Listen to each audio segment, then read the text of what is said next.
إبراهيم وعلى آل إبراهيم إنك حميد مجيد اللهم بارك على محمد وعلى آل محمد كما باركت على إبراهيم وعلى آل إبراهيم إنك حميد مجيد. سلسلہ سیرت النبی کا چوتھا درس ہے اور گزشتہ درس میں نبی کریم صلی اللہ علیہ وسلم کی پیدائش اور شیر خارگی کا ذکر ہوا تھا، جو آپ کے دودھ پینے کا. تو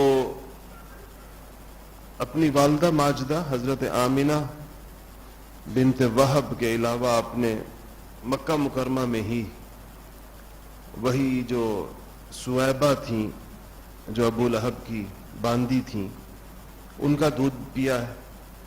اور روایات سے پتہ چلتا ہے کہ ایک موقع پر کسی نے آپ صلی اللہ علیہ وسلم کو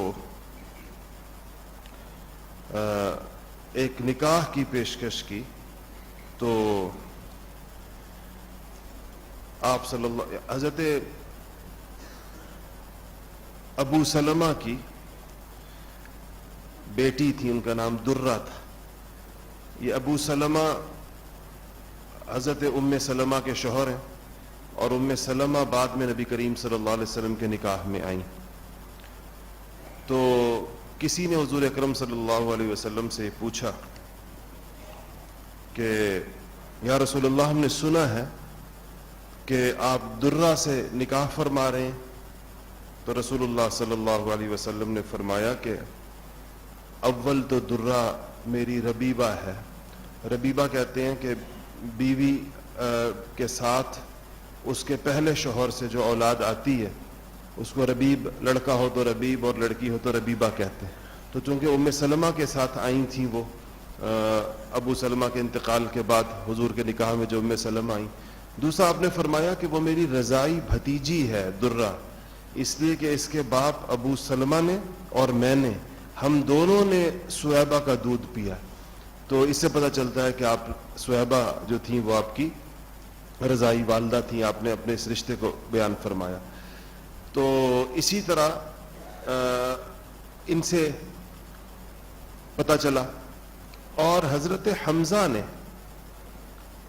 نبی کریم صلی اللہ علیہ وسلم کے ساتھ بھی دودھ پیا تھا، اس لیے وہ آپ کے چچا بھی تھے اور آپ کے رضائی بھائی بھی تھے. حضرت عباس نے ایک دفعہ آپ صلی اللہ علیہ وسلم سے یہ کہا کہ آپ حضرت حمزہ کی بیٹی سے نکاح فرما لیں، چچا زاد بہن ہو گئے. تو آپ نے فرمایا کہ وہ تو میری رضائی بھتیجی ہے، کیونکہ میں نے اور حمزہ نے رضاعت کا دودھ ایک ہی خاتون سے پیا. اچھا، یہ آپ صلی اللہ علیہ وسلم ان حضرت سویبہ کا بھی بڑا احترام کرتے تھے اور بڑا لحاظ رکھتے تھے. دوسری چیز جو میں نے عرض کی تھی کہ اس ہفتے آپ کی جو رضاعت ہے، اصل اور طویل رضاعت، عرب کے اس زمانے کے دستور اور رواج کے مطابق وہ قبیلہ بنو سعد میں جو طائف کے پاس ہے، اس میں حضرت حلیمہ سعدیہ رضی اللہ عنہا کی رضاعت ہے.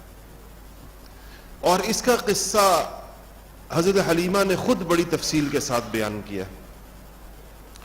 حضرت حلیمہ بعد میں مسلمان بھی ہوئیں اور ان کی قبر ان چند قبروں میں سے ہے جو اس وقت جنت البقیع میں جو چند نشان باقی ہیں قبروں کے، اور ان میں سے کچھ کے نام جو معلوم ہیں، ان قبروں میں سے ایک قبر حضرت حلیمہ سعدیہ رضی اللہ عنہا کی بھی ہے.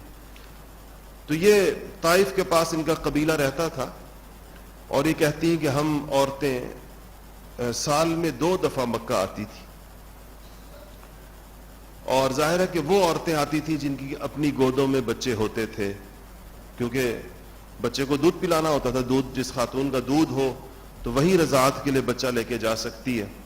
تو جس خاتون کا بچہ ہو اور دودھ پینے کی عمر میں ہو تو وہ آتی تھی اور مکہ مکرمہ کے لوگ اپنے بچے ان کے حوالے کرتے تھے ایک معقول معاوضے کے اوپر، اور یہ ان کا ایک ذریعہ آمدن تھا ان خواتین کا. تو اپنے بچے کے ساتھ اس بچے کو بھی دودھ پلاتی تھی جس کو لے کر آتی تھی. اور جب دودھ چھڑانے کی عمر ہو جاتی تھی تو اس کے بعد بچہ واپس دے جاتی تھی. تو یہ بھی آئیں, کہنے لگیں کہ جس سال ہم آ رہے تھے مکہ مکرمہ, تو وہ سال ہم لوگوں کے لیے, طائف والوں کے لیے بڑا سخت سال تھا. کتابوں میں, سیرت کی کتابوں میں لکھا ہے کہ مکہ کے اندر بھی آپ صلی اللہ علیہ وسلم کی پیدائش سے پچھلا سال جو تھا وہ بڑی سخت غربت اور قحط سالی کا سال تھا, اور آپ کی تشریف آوری کی برکت سے اگلا سال بڑی فراخی اور ہریالی کا سال آیا. تو کہتی ہیں کہ ہمارے ہاں چونکہ گزر بسر زیادہ جانوروں پر تھی, اور جب خشک سالی ہوتی تو بارش جب نہ ہوتی تو میدان سوکھ جاتے, چراگاہیں نہ رہتی, جب چراگاہیں نہ رہتی تو جانور دبلے ہو جاتے. تو کہنے لگی میرے پاس ایک اونٹنی تھی, اور خوراک نہ ملنے کی وجہ سے, سبزہ نہ ملنے کی وجہ سے وہ انتہائی دبلی, اور اس کے تھن بالکل خشک, اور میرے شوہر بہت کوشش بھی کرتے تو اس میں سے نہ ہونے کے برابر دودھ نکلتا. اور ایک میرے پاس سواری تھی, اور اس پہ وہ ہم کہیں آنا جانا ہوتا تھا, اس کا بھی یہ حال تھا کہ ہڈیاں نکلی ہوئی تھیں اور چلنا اس کے لیے دشوار تھا. لیکن یہی دو چیزیں, اور اپنے شوہر, حارث نام تھا ان کے شوہر کا, بن عبد العزہ, یہ بھی مسلمان ہوئے بعد میں, ان کو لے کر کہتی ہیں کہ میں اپنے اور اس بچے کو جس کو دودھ پلا رہی تھی, ہم لوگ مکہ مکرمہ کی طرف چلے, اور عورتیں بھی میرے ساتھ تھی. بعض روایات میں لکھا ہے کہ 10 عورتیں تھیں تقریباً.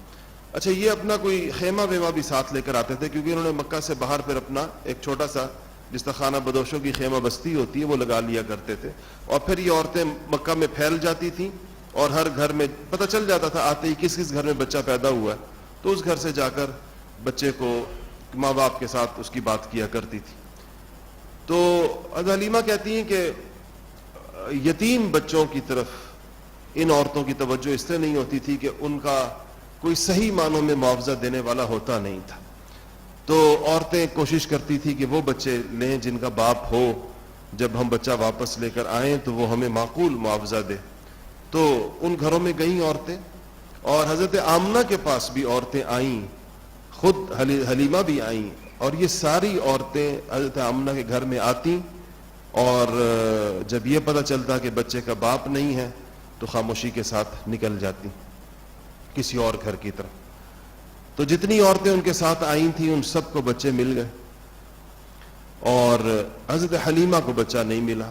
شاید دیکھنے والے, بچہ دینے والے ان خواتین کی, ان عورتوں کی جو ان کے بچوں کی رضائی مائیں بننے والی ہوتی تھیں, ان کی صحت بھی دیکھتے ہوں گے. کہتی تھی کہ میری صحت بہت کمزور تھی, اور خود مجھے دودھ کی اتنی شدید کمی تھی کہ میرا بچہ اپنا جو ہے وہ بھی دودھ کم ملنے کی وجہ سے ساری رات روتا تھا بھوک کی وجہ سے.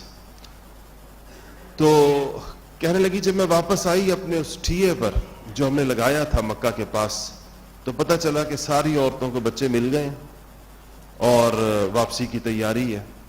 تو میں نے اپنے شوہر سے کہا, میں نے کہا کہ میں ایک بچہ یتیم چھوڑ آئی ہوں, اور یہ باقی عورتیں بھی اس کو چھوڑ آئی ہیں, تو خالی ہاتھ جاؤں اس سے بہتر ہے کہ میں وہ یتیم بچہ ہی لے لوں. ہو سکتا ہے کہ اللہ تعالی ہمیں اس سے کوئی برکت عطا فرمائے, اس سے یعنی کم بھی ہو برکت ہو. تو کہتے میرے شوہر نے کہا کہ لے لو, اور اللہ تعالیٰ اسی میں برکت دے گا. تو میں واپس آمنہ کے پاس آئی اور میں نے کہا کہ دے دو بچہ, میں اس کو لے جاتی ہوں.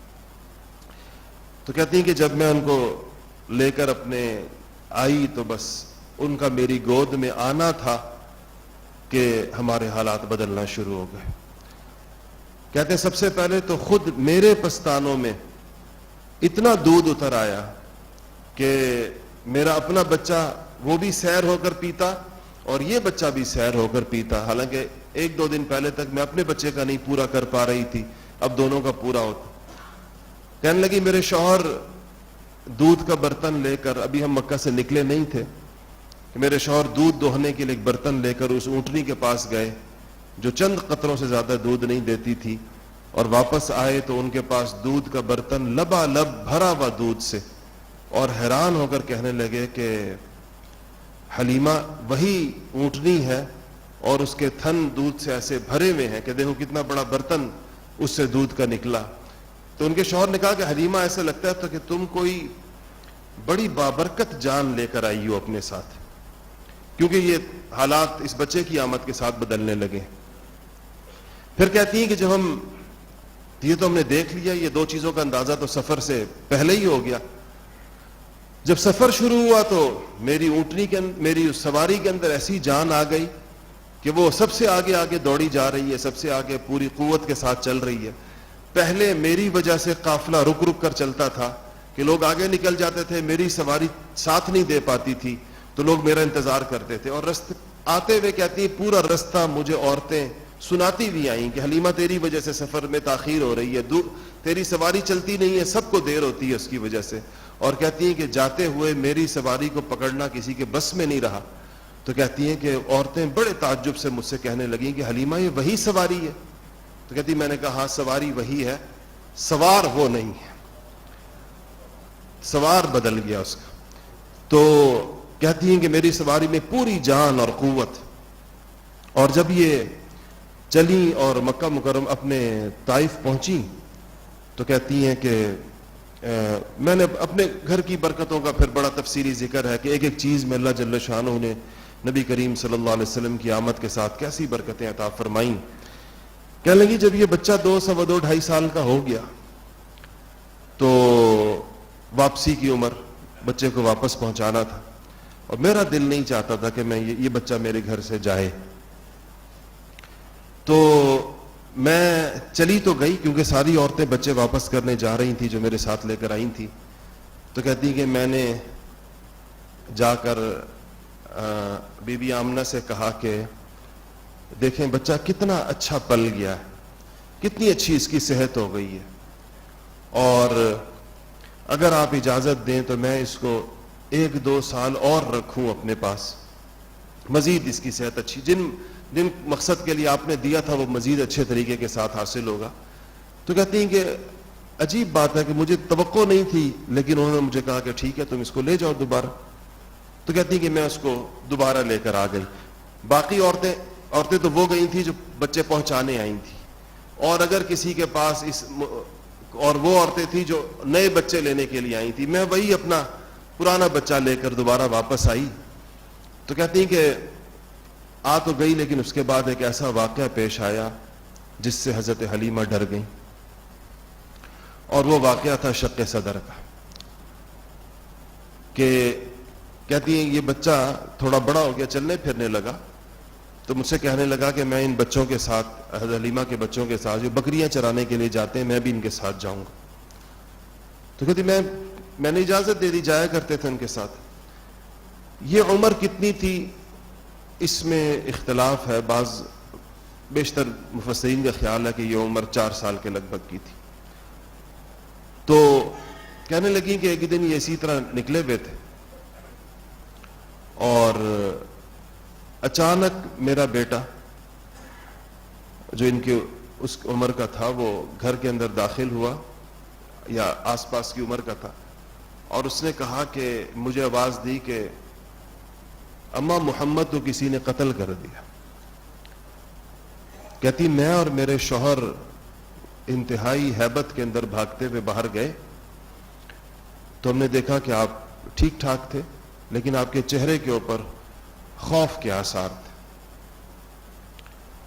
تو ہم نے پوچھا کہ کیا ہوا, تو اس ہمارے بیٹے نے آ کر یہ بتایا کہ 2 سفید کپڑوں والے بندے آئے اچانک کہیں سے, اور یہ ہمارے ساتھ تھے, انہوں نے ہم سے ان کو لے لیا اور لے جا کر لٹا دیا اور ہمارے سامنے ان کا سینہ چاک کر دیا. یہ اتنا منظر بچے نے دیکھا اور اتنا منظر دیکھ کر وہ گھر کی طرف بھاگا. تو کہتی ہم جب گئے تو وہ ٹھیک تھے, تو ہم نے پوچھا کہ کیا ہوا, تو آپ نے کہا کہ 2 بندے آئے تھے اور انہوں نے میرا سینہ چاک کیا اور اس میں سے دل نکالا اور ایک پانی کا تشت ساتھ لے کر آئے تھے, اس کے اندر دل کو دھویا اور اس کے بعد دوبارہ دل کو جو ہے اپنی جگہ پر رکھ کر جب اس کے اوپر سینے پر یوں ہاتھ پھرا تو وہ سل گیا سینہ. اور یہ بعد میں رسول اللہ صلی اللہ علیہ وسلم نے فرمایا کہ جبرائیل اور میکائیل تھے، 2 فرشتے اللہ کی طرف سے آئے تھے۔ یہ جو شق صدر کہلاتا ہے یہ آپ صلی اللہ علیہ وسلم کے معجزات میں سے ہے اور صحیح احادیث سے ثابت ہے، اور یہ ایک دفعہ نہیں، یہ 4 دفعہ ہوا رسول اللہ صلی اللہ علیہ وسلم کے ساتھ، اور چاروں دفعہ کے بارے میں روایات ہیں کہ پہلی دفعہ تو یہ ہے کہ جب آپ یہاں پر حضرت حلیمہ سعدیہ کے گھر کے اندر تھے، اور دوسرا یعنی اس وقت آپ کی عمر تقریباً 4 سال ہے، اور دوسری دفعہ جو آپ کو ہوا ہے شق صدر تو اس وقت آپ کی عمر تقریباً 10 سال کی تھی۔ بعض سیرت نگار 5 دفعہ کا شق صدر کا ذکر کرتے ہیں، اور وہ کہتے ہیں کہ ایک دفعہ آپ کو شق صدر 20 سال کی عمر میں بھی ہوا ہے، لیکن اس 5ویں دفعہ کے شق صدر کی جو حدیث کی روایات ہیں اس پر محدثین کو اس کی سند کے اوپر اعتراض ہے، اور وہ اس کو کوئی بہت مضبوط سند نہیں سمجھتے 5ویں دفعہ والے کو، یہ جو 20 سال والی عمر کا ہے۔ لیکن یہ 4 جو ہیں، ایک 4 سال کی عمر کا، اور دوسرا جو ہے یہ 10 سال کی عمر کا، اور تیسرا جب آپ کو نبوت ملی 40 سال کی عمر کے اندر، نبوت کے زمانے کے اندر، اور چوتھا جب آپ معراج کے اوپر تشریف لے جانے لگے تو اس سے پہلے، یعنی تقریباً 50 سال کی عمر کے وقت کے اندر۔ تو یہ 4 دفعہ کا جو شق صدر ہے یہ تو روایات صحیحہ اور احادیث معتبرہ سے یہ ثابت ہے۔ اس میں حکمت کیا تھی؟ کیونکہ جبرائیل نے جب آپ ایک لوتھڑا بھی گوشت کا نکال کر آپ کے قلب مبارک سے جدا کیا اور کہا کہ یہ شیطان کا حصہ تھا جو نکال دیا گیا آپ کے اندر سے، تو اور پھر اس کے بعد اس کو جنت کے پانی سے دھونا، یا بعض روایات میں زمزم سے دھونا، مختلف دونوں چیزوں کا، اس میں حکمت کیا تھی؟ اس میں اللہ تعالیٰ کی طرف سے اشارہ کس چیز کا تھا؟ اس پر ظاہر بات ہے کہ ہمارے پاس اس کی کوئی وہ تفصیلات تو نہیں، محدثین نے اپنی توجیحات ضرور کی ہیں، اور وہ یہ کہتے ہیں کہ یہ نبی کریم صلی اللہ علیہ وسلم کے قلب اطہر کی پاکی کی ایک ظاہری صورت اللہ جل شانہ نے اختیار کی، اور ظاہری صورت کا مقصد لوگوں کا ان کے اس بات کے اوپر یقین آنا، اور لوگ اس بات کو سمجھیں کہ آپ کے قلب مبارک کو پاکیزہ رکھنے کا، گناہوں کی گرمی سے بھی، شیطان کے حصے سے بھی، اس کا اللہ تعالیٰ کی طرف سے غیر معمولی انتظام ہوا ہے۔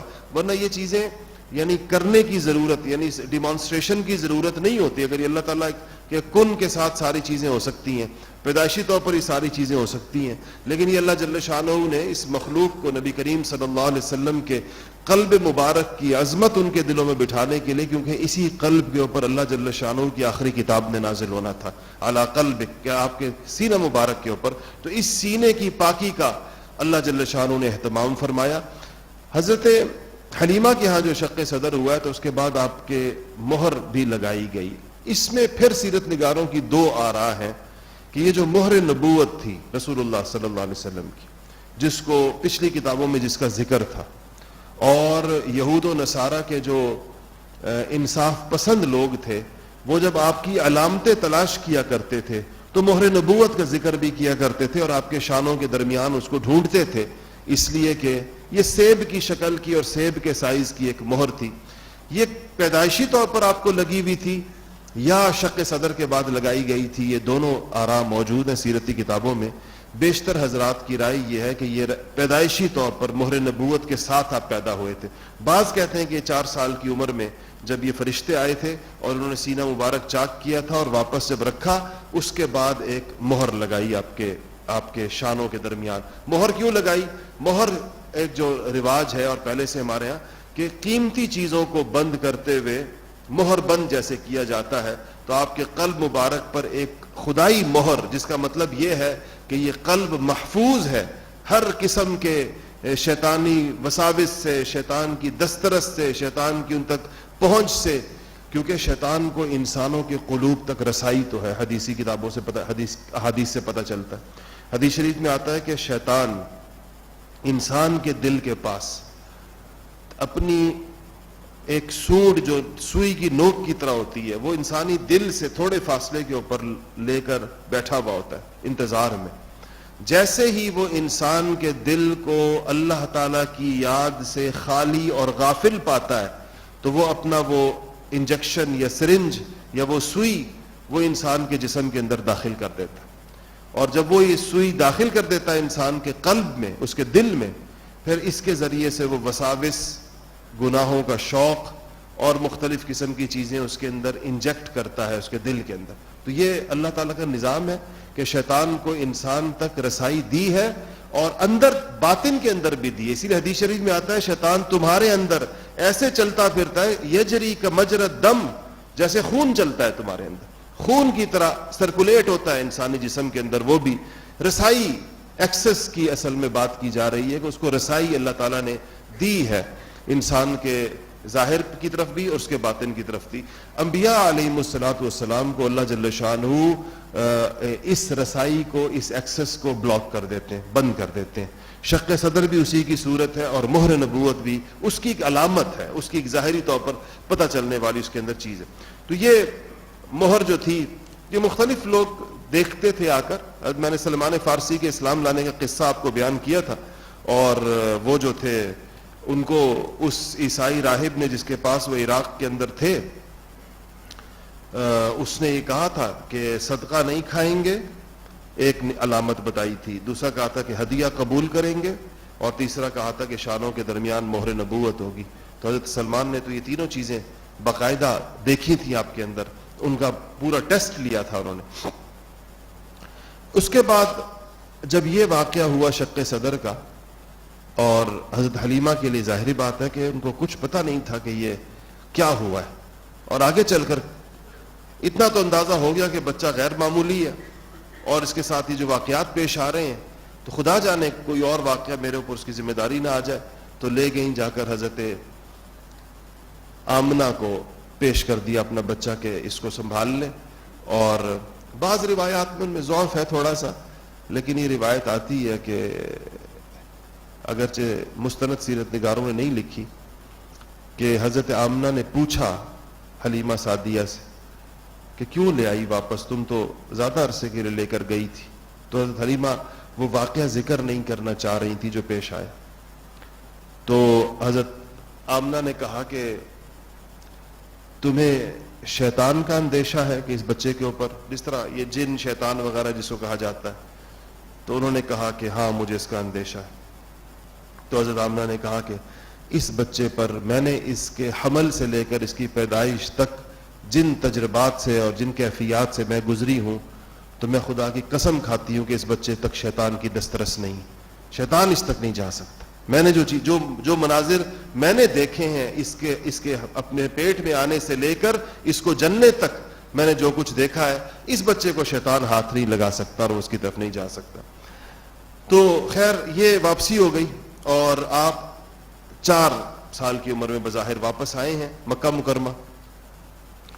6 سال آپ کی عمر مبارک ہوئی تو ایک دن آپ کی والدہ ماجدہ حضرت آمنہ کو یہ شوق ہوا کہ اپنے شوہر حضرت عبداللہ کی قبر کے لیے قبر پر جاؤں.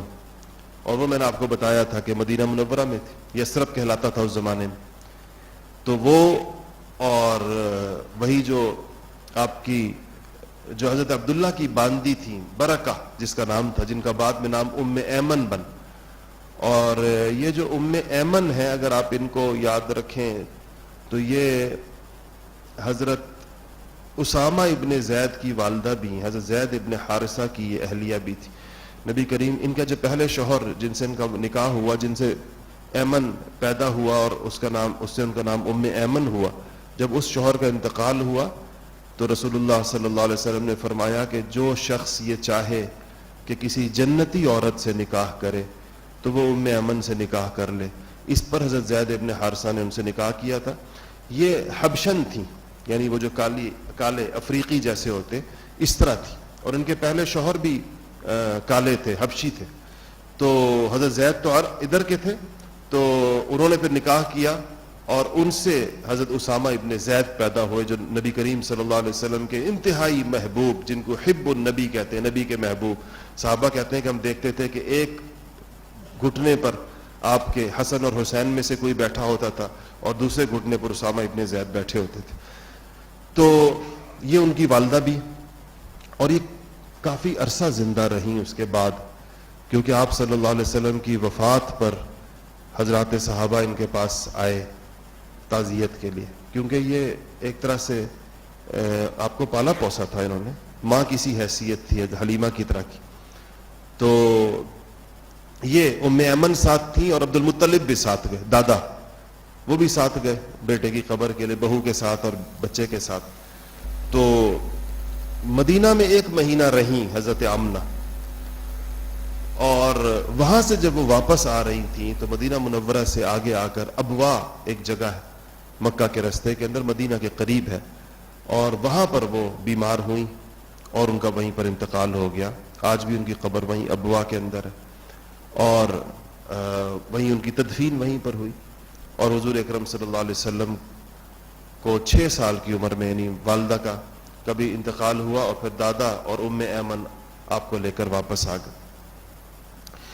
اب آپ صلی اللہ علیہ وسلم مکمل طور پہ دادا کے سپرد ہو گئے، والدہ بھی نہیں رہی تب عبد المطلب. اور حضرت عبد المطلب کا معاملہ حالانکہ بڑے کثیر العیال تھے، 10 بیٹے تھے اور 6 بیٹیاں تھیں، اور سب کی اولادیں تھیں اور بہت بہت اولادیں تھیں، تو ایسے بہت سارے پوتے نواسے تھے ان کے. لیکن ان کو جو خصوصی تعلق اور محبت رسول اللہ صلی اللہ علیہ وسلم کے ساتھ تھی وہ بڑی عجیب تھی. خانہ کعبہ کی مطاف میں، خانہ کعبہ کی اوٹ سے یعنی بالکل اس کی دیوار کے ساتھ عبد المطلب کے لیے جگہ بناتے تھے بیٹے، چونکہ سردار تھے ایک طرح سے پورے قبیلے کے، تو وہاں بیٹھا کرتے تھے. ان کے لیے ایک چادر بچھائی جاتی تھی اور ایک اعزاز کے ساتھ تکیہ لگایا جاتا تھا، اور احتراماً اس چادر کے اوپر کوئی اور نہیں بیٹھتا تھا، نہ بیٹوں میں سے نہ بھتیجوں میں سے، اور وہ اکیلے بیٹھتے تھے، باقی لوگ ان کے گرد حلقہ لگا کر بیٹھتے تھے. تو آپ صلی اللہ علیہ وسلم چھوٹے تھے، 6-7 سال آپ کی عمر، زیادہ 8 سال، کیونکہ آپ کی عمر 8 سال ہوئی تو عبد المطلب کا بھی انتقال ہو گیا. تو وہ چلتے ہوئے جب آتے تھے تو سیدھا دادے کے ساتھ اس چادر کے اوپر جا کر بیٹھتے تھے. تو بعض اوقات جو چاروں طرف چچا بیٹھے ہوتے تھے یا چچا زاد بھائی بیٹھے ہوتے تھے، بڑے جو عمر میں بڑے تھے یا اور لوگ، تو وہ کچھ بچے کو جس طرح اتارا جاتا ہے کیونکہ کوئی اور بچہ تو نہیں جاتا تھا، تو یہ عبد المطلب منع کیا کرتے تھے، کہتے تھے کہ اس کو کچھ نہ کر، اس کو میرے ساتھ بیٹھنے دیا کرو. اور بڑا انہوں نے آپ کا خیال رکھا. 2 سال آپ حضرت عبد المطلب کی گود میں رہے. 6 سال کی عمر میں والدہ کا انتقال ہوا اور 2 سال آپ حضرت عبد المطلب کی گود میں رہے، اور جب 8 سال ان کی عمر ہوئی تو حضرت عبد المطلب کا بھی انتقال ہو گیا. اور ان کے انتقال کے بعد اپنے بہت سارے چچاؤں میں سے چونکہ سب سے زیادہ سمجھدار اور والد کے بعد ان کے ایک طرح سے جانشین مکہ میں وہ ابو طالب تھے، تو ابو طالب کی گود میں آپ آ گئے. اور ابو طالب نے بھی پھر یعنی 8 سال کی عمر میں جو نبی کریم صلی اللہ علیہ وسلم کو وصول کیا اور اپنی گود میں رکھا، اس کے بعد سے لے کر وہ اپنی وفات کے دن تک آپ کی پشت کے اوپر کھڑے رہے. اور ان کے لیے شروع میں تو کوئی مسئلہ نہیں تھا، بڑا نیک نام بھتیجا تھا، پورا مکہ عزت کرتا تھا اور صادق اور امین کہتا تھا. لیکن ان کو بڑھاپے کے اندر ان کی آزمائشیں اس وقت شروع ہوئیں جب بھتیجے نے نبوت کا اعلان کیا، اور وہ زمانہ تقریباً 10 برس کا زمانہ اس کے بعد ان کا گزرا ہے. آخری بات اس درس کی کر کے آج کی بات کو، اور وہ یہ ہے کہ 10 برس کی عمر 8 برس کی عمر میں آپ آ گئے ابو طالب کے پاس. اور ابو طالب کے اپنے 4 بیٹے تھے، جن میں سب سے بڑے طالب تھے، یہ جن کے نام سے یہ ان کی کنیت ہے. اور یہ تو مسلمان نہیں ہو سکے، ان کا کوئی زیادہ تاریخ میں ذکر بھی نہیں آتا طالب کا کہ کون تھے، کیا عمر رہی ان کی، کیا ہوا، ان کے اسلام کا بھی ذکر نہیں آتا. لیکن باقی 3 بیٹے تاریخ اسلام کی نامور ترین شخصیات ہیں، حضرت سیدنا جعفر طیار اور حضرت عقیل اور حضرت علی مرتضی شیر خدا. یہ 3 بیٹے حضرت ابو طالب کے اپنے تھے، چوتھا طالب بھی تھے. 12 برس کے لگ بھگ آپ کی عمر ہوگی نبی کریم صلی اللہ علیہ وسلم کی، جس میں اب اس عمر کے بچے کو اپنے ساتھ جو عربوں کی عادت تھی اب کاموں کا، تعلیم کا یہ طور تو نہیں تھا جو ہمارے یہاں ہے، تو کاموں کا سکھانا. اور اس سے پہلے آپ بکریاں چرا چکے تھے مکہ مکرمہ میں. آپ نے ایک دفعہ کہا کہ اللہ کا کوئی نبی ایسا نہیں گزرا، صحابہ سے کہا کہ اللہ کا کوئی نبی ایسا نہیں گزرا جس نے بکریاں نہ چرائی ہوں. تو صحابہ نے پوچھا کہ یا رسول اللہ آپ نے بھی چرائی؟ آپ نے کہا میں نے بھی چرائی بکریاں. تو آپ نے بکریاں چرائیں. یہ جو بچوں کو کی ٹریننگ ہوتی تھی یہ اس کا حصہ ہوتا تھا. اس کے بعد دوسری چیز جو تھی وہ تجارت تھی. تو جا رہے تھے ابو طالب شام اپنی, جو میں نے آپ کو پہلے بتایا کہ سال میں 2 اسفار یہ کرتے تھے, ایک یمن کا اور ایک شام کا, جس کو قرآن نے رحلت الشتاء والصیف کہا ہے, گرمی اور سردی کا سفر. تو ان کو بھی ساتھ لے گئے, نبی کریم صلی اللہ علیہ وسلم کو بھی. جب آپ روانہ ہوئے تو ایک شہر آتا ہے شام سے پہلے, اس کا نام بصرہ ہے. یہ بصرہ نہیں ہے جو عراق کا بصرہ ہے. تو وہاں یہ تو راستہ تھا قریش کے جانے کا. وہاں پر ایک راہب رہتا تھا جس کا نام تو جرجیس تھا, لیکن اس کو بحیرہ کہتے تھے. اور یہ راہب بہت زیادہ پکا راہب تھا. اس کے بارے میں مشہور یہ تھا کہ اس کی عمر بہت زیادہ عمر کا تذکرہ آتا ہے. دوسرا یہ کہ اپنے کلیسا سے کبھی باہر نہیں نکلتا تھا. راہبوں کا یہی کام ہوتا تھا, وہ تو بالکل بند, دنیا سے تعلق نہیں رکھتے تھے, سوشلائزیشن نہیں ہوتی تھی کسی قسم کی بھی. تو یہ اسی کے جرگے جو گرجا تھا, اس گرجے کے پاس کوئی پڑاؤ کی جگہ تھی جہاں یہ قافلے رکا کرتے تھے. اور ان کو پتا تھا کہ یہ ایک گرجا ہے اور اس میں ایک راہب رہتا ہے, لیکن وہ باہر نہیں آتا. اور ظاہر ہے کہ مشرکین مکہ تو کوئی عیسائی تو تھے نہیں کہ اندر جاتے, تو وہ بس اتنی معلومات ان کو تھی. تو یہ جب گئے, ابو طالب لے کر گئے اور اسی جگہ پر آپ پہنچے, اس پڑاؤ کے اوپر جہاں سامنے بحیرہ کا معبد تھا. تو ایک عجیب واقعہ قریش نے پہلی دفعہ دیکھا کہ جرجیس یا بحیرہ باہر نکل آیا اور اس نے کسی کو تلاش کرتے کرتے کرتے کرتے سیدھا حضور اکرم صلی اللہ علیہ وسلم کے پاس آ گیا. اور اس نے آ کر قافلے والوں سے پوچھا کہ اس بچے کا ولی کون ہے. لوگ کہتے ہیں کہ اس نے یہ نہیں پوچھا کہ بچے کا باپ کون ہے, ولی کون ہے اس نے کہا. اور باپ اس نے نہیں پوچھا کہ کتابوں میں لکھا تھا کہ بچہ یتیم ہوگا, پچھلی کتابوں میں. ایک اور قصہ بعض حضرات نے سیرت کتابوں میں لکھا ہے, لیکن چونکہ اس کے استناد کے اوپر بھی محدثین و کلام ہے تو میں نے آپ کو بیان نہیں کیا. وہ کہتے ہیں کہ حلیمہ سعدیہ کے ہاں ایک یہودی نے آپ کو پہچان لیا آپ کی علامات سے, اور اس نے حلیمہ سے کہا کہ یہ کس کا بچہ ہے. تو حلیمہ نے کہا کہ ڈر گئی اس کے تیور دیکھ کر. انہوں نے کہا کہ یہ میرا بچہ ہے, اور اپنے شوہر کی طرف اشارہ کیا کہ یہ اس کے باپ ہیں. تو اس کو ایسے مشکوک سے انداز کے اندر وہ چلا گیا اور کہنے لگا کہ اگر یہ یتیم ہوتا تو یہ نبی آخر الزمان تھا, اور لیکن چونکہ یہ ماں باپ موجود ہے تو یہ نبی نے, اگر اس کے ماں باپ نہ ہوتے تو یہ نبی آخری نبی یہ بچہ تھا. اور وہ روایت بھی آتا ہے کہ قتل کا ارادہ تھا ان کے یہودیوں کے, چونکہ وہ اس پر تھے, لیکن اس وجہ سے اس کو دھوکہ ہو گیا کہ بچے کے تو ماں باپ ہے تو مجھے کوئی غلط فہمی ہو گئی. تو یہ اس نے کہا کہ ولی کون ہے, تو لوگوں نے ابو طالب کو کا بتایا کہ یہ اس کے چچا ہے. تو اس نے کہا کہ یہ بچہ بڑے مرتبے کا بچہ ہے. ابو طالب سے کہنے لگا, تو انہوں نے کہا کہ آپ نے کیسے پہچانا, آپ کو کیسے پتا چلا. تو کہا جب تم لوگ اس اونچائی سے نیچے اتر رہے تھے پہاڑ سے اس طرف آتے ہوئے, تو یہ کہیں اپنے گرجے کی کھڑکی کے اندر بیٹھا ہوا تھا. تو کہتا ہے میں نے دیکھا کہ تمام پتھر شجر و حجر سارے اس بچے کو سجدہ کر رہے ہیں. اس منظر کو دیکھ کر مجھے یقین ہو گیا کہ یہ وہی آخری نبی ہے. وقت ویسے بھی یہی ہے, اور اس کی پیدائش کی جگہ بھی پتہ, اس نے سارے قوائف وہی تھے کہ وہ مکہ مکرمہ کی پیدائش, قافلہ بھی وہیں کا ہے, زمانہ بھی وہی ہے. تو اس کے بعد اس نے ابو طالب سے کہا, ایک تو اس نے ضیافت کی, دعوت کی بڑی, پورے قافلے کو کھانا کھلایا اکرام کے اندر, اور کہنے لگے ابو طالب سے کہا کہ میں آپ سے گزارش یہ کرتا ہوں اس بچے کو شام نہ لے کر جائیں اپنے ساتھ.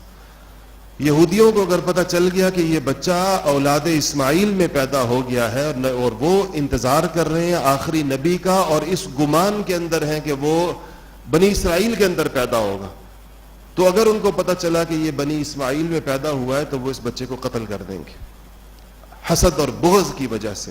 اس لیے آپ اس کو نہ لے کر جائیں. بحیرہ کی اس بات کے اوپر حضرت ابو طالب نے نبی کریم صلی اللہ علیہ وسلم کو اپنے غلاموں اور محافظوں کے ساتھ اس جگہ سے واپس مکہ مکرمہ بھیج دیا. انشاءاللہ اس سے آگے اگلے جمعے کے اندر ہوگا.